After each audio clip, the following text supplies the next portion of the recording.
আসসালামু আলাইকুম সবাইকে রামাদান মোবারক। নিয়ে চলে আসলাম নতুন আরেকটি ব্লগ। আশা করছি সবার ভালো লাগবে। যে যেখানে আছেন আশা করছি ভালো আছেন, সুস্থ আছেন। আমরাও ভালো আছি। তো আজকে আমি খুবই সিম্পল একটা ব্লগ শেয়ার করব, ছোটোখাটো। তো আমি সন্ধ্যার আগ দিয়ে সকাল থেকে মেহেদি দিতে বসছিলাম। তো মেহেদিটা দিয়েছি, দিয়ে এরকম কেমন কালার হয়েছে আপনাদেরকে দেখাচ্ছি, কারণ মেহেদি দিতে আমি খুব পছন্দ করি। এই জন্য মেহেদিটা দিলাম, এরকম আসছে। আর এদিকে আমার বিড়ালের খাওয়ার সময় হয়ে গেছে। খাবার খালি বারবার ডাকছে, তো ওকে এখন খেতে দিব মুরগির মাংস। তো এই যে দেখেন, ওখানে মুরগির মাংসটা ফ্রিজে ছিল, ওটা কেটে ধুয়ে ঠান্ডা কমিয়ে একটু গরম পানি দিয়ে দিলাম। ওই যে ওকে এখন এই মাংসটা পুরোটা খেতে দেবো, ওখানে খেয়ে দেবো হবে। ওই প্রতিদিন সকালবেলা আর সন্ধ্যাবেলা ওর খাওয়ার, দুবেলা খাই, তাছাড়া খেতে চায় না।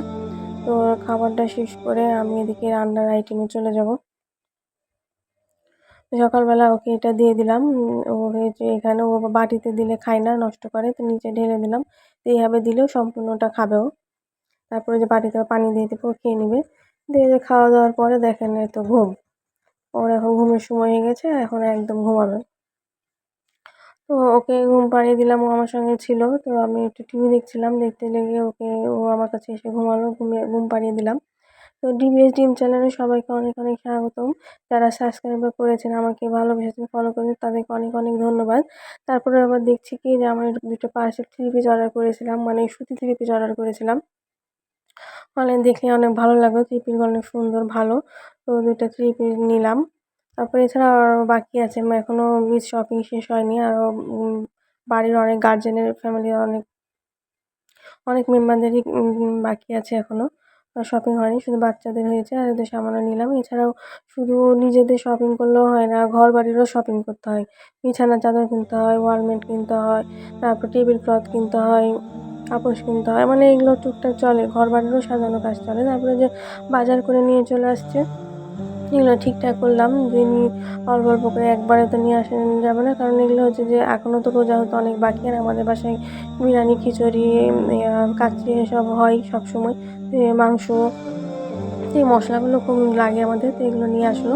আর ঈদের জন্য সব মশলাপাতি এখনও দেরি আছে, ওগুলো 27 রমজানের সময় নিয়ে আসবে। আর এগুলো আপাতত খাওয়ার জন্য, গোটা রমজান যেন শেষ হয়, ওই জন্য এগুলো নিয়ে আসছে।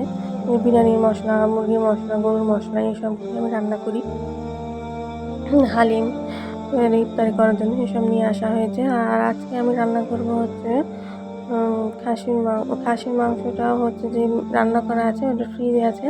আর আমি রান্না করবো হাঁসের মাংস, সরিষার তেল। আর এই যে সরিষার তেল নিয়ে আসছে, যে মশলাগুলো নিয়ে আসছে, এগুলো আমি এক এক করে গুছিয়ে গুছিয়ে ঢেলে কোটার মধ্যে রেখে দেবো। তারপর আমি রান্না-বান্নার কাজে চলে আসলাম, আমার দেরি হয়ে যাবে। তারপরে তো মাছ রান্না করছি, যে সবাই বাসায় তো সবাই আবার মাংস খায় না, কেউ মাছ খায়, কেউ মাংস খায়। একেকজন এক এক আইটেম, তো আমাকে এগুলো করতে হয়। সবাই রোজা আছে, আলহামদুলিল্লাহ সবাই রোজা থেকে। আবার যদি একটু বয়স্ক আছে, ওরা একটু পারে না আরকি। ওদের জন্য আলাদা করে আমাকে রান্না করতে হয়। বাপ-মারা থাকে, ওরা খুব একটা অনেক বয়স হয়ে গেছে, ওরা পারে না, অসুস্থ, ওদের জন্য করতে হয়। এছাড়াও আমাদের যে ম্যানেজার-ট্যানেজার আছে, তারপরে এরকম কিছু আমাদের লোক, হেল্পিং হ্যান্ড অনেকগুলো আছে, ওদের জন্য খাবার দিতে হয়। তো আমাকে রান্না-বান্না একটু বেশি করতে হয়।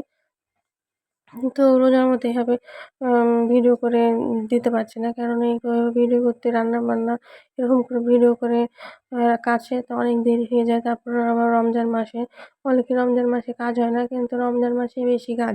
রমজান মাসে রান্না-বান্নাও অনেক করতে হয়। আবার যে মানে ওই এই সময় হলো বেশি কাজের চাপটা হয়। এই তো আমি হাঁসের মাংসগুলো ধুয়ে পরিষ্কার করে নেবো। এই তো ভিজিয়ে রেখেছিলাম, তো এখন আমি পরিষ্কার করে ধুবো। সুন্দর করে ধুয়ে এটা আমি আলুগুলো ভেজে নিব। কারণ রমজান মাসে খুব বেশি ঘুমও ঠিকমতো হয় না, আবার কাজকামও বেশি হয়। কিন্তু তারপরেও অনেক আনন্দ, অনেক ভালো লাগে। এই সেহরি খেতে, ইফতার করতে, তারপরে যে ইফতার আইটেমগুলো বানাতে, সবাইকে দিতে, এগুলো অনেক ভালো লাগে। তো এগুলো এত কষ্ট হলেও, কাজ বেশি হলেও মানে আনন্দই লাগে। কোনো অলসতাও লাগে না, আবার কোনো খারাপও লাগে না। আনন্দের সহকারে এগুলো করা যায়। তো আজকেতে তো ধুয়ে পরিষ্কার করে নিয়ে চলে আসছি। এখন আমি পেঁয়াজ ভুনছি, মশলাগুলো ভুনবো। ভুনে এটা হচ্ছে কষানি দিব। তারপরে তো একটু কাজ কাম বেশি চাপ পড়ে গেছে, কারণ বাড়িঘর ক্লিন করতে হয়। তারপরে শীত তো যাওয়া যাওয়া ভাব, মানে শীত চলে যাচ্ছে আস্তে আস্তে। রাজশাহীতে এখনো অল্প অল্প মানে রাত্রেবেলা ঠান্ডা পড়ে, ফ্যান এখনো ঠিক ফ্যান ছাড়া লাগে না। কিন্তু হচ্ছে দিনের বেলা অনেক গরম, কিন্তু রাত্রেবেলা ঠান্ডা, আবহাওয়াটা ভালোই সুন্দর। কিন্তু তারপরে হচ্ছে যে এর জন্য একটু ধোয়া কাচা, শীতের পোশাক, একটু কম্বল কাঁথা সব কিছু ধুতে হয়। গাছটা চেপে যাওয়া ওইসব, আবার হচ্ছে যে ঘরবাড়ি ক্লিন করতে হয়, তো তার জন্য একটু ঠান্ডা লেগে যায়। তো বাসায় হচ্ছে যে, আর আমি তো মনে করি এর সঙ্গে আমি এরকম কাজ করা আমাদের সংসারে একাই করি। আর হেল্পিং হ্যান্ড আছে, হয়তো সামান্য তো সাহায্য করে। তো এইসব কাজ করতে লেগে শরীরটা খুব খারাপ হয়ে গেছে। কয়েকদিন ধরে আমি খুব অসুস্থ ছিলাম, ঠান্ডা লেগে গেছে। তারপরে যে ইফতারির সময় চলে আসছে, মাংস হাঁসের মাংস ভুনা করেছি। যে হাঁসের মাংস দেখুন কালারটা কি সুন্দর আসছে, এরকম নিয়েছে। হাঁসের মাংস ভুনা করেছি, আর ওটা সরিষার তেল দিয়ে হাঁসের মাংস রান্না করেছি, আর সরিষার তেল দিয়ে পোলাও রান্না করেছি। তারপরে হচ্ছে যে এইসবগুলো বসি, তারপরে এগুলো হচ্ছে যে আর হচ্ছে যে ইস্পি, আর হচ্ছে যে তকমা দিয়ে একটা শরবত বানিয়েছি লেবু চিপে দিয়ে। আর হচ্ছে আজকে আমাদের ইফতারটা এটা দিয়েই সারবো। শসা, লেবু, খেজুর এগুলো তো আছেই। আজকের ইফতারটা এভাবে শেষ করব। তারপরে আমি আবার হচ্ছে যে এদিকে আরও কিছু রান্না আছে, যেমন ভোর রাতের জন্য রান্না করতে হবে, ভোরের সেহরির জন্য রান্না করতে হবে। এবার হচ্ছে ইফতারি শেষ করে এদিকে আমার সেহরির জন্য আমার রান্না করতে হবে। সেহরির জন্য মাংস রান্না করছি। সেহরির জন্য মাংসটা মুরগির মাংস রান্না করছি। এটা সবাই মিলে একসাথে সেহরি খাবো। দিয়ে একটা সাধারণ একটা ছোটো একটা সিম্পল মিনি ব্লগ, আশা করছি সকলের ভালো লাগবে। তো আমার ব্লগ যদি সব ভালো লেগে থাকে অবশ্যই সাবস্ক্রাইব করবেন, সবাই ভালোবাসা দিবেন। সবাইকে অনেক অনেক ধন্যবাদ, যারা আমাকে সাবস্ক্রাইব করেছেন, আমাকে ভালোবাসা দেখিয়েছেন, অনেক অনেক ধন্যবাদ।